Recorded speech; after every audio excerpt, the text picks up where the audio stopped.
invaded the presence of that institution. But again, we must allow Kenyans the latitude and freedom to express themselves around the presence of Parliament peacefully. There is no indication or evidence that those Kenyans who came around the presence of Parliament yesterday threatened the peace, threatened the security of members of Parliament.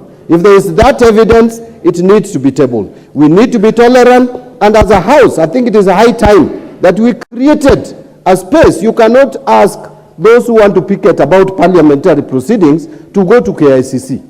It must be around Parliament. And Madam Speaker, we have been very tolerant. In fact, at the gates of Parliament, we have seen Kenyans coming even with pigs and calling us pigs. We never beat anybody. We allowed them to picket. And in fact, Madam Speaker, during my tenure as minority leader, and it is very unfair for majority leader, who is a very good friend of mine, even at personal level, to come to the House and tell Kenyans that when I was minority leader, that I was cheering the tribulations of other members. I think that is unfair to me. I am one member of Parliament. I am one person who power has never gone into his head. I don't allow power to get into my head.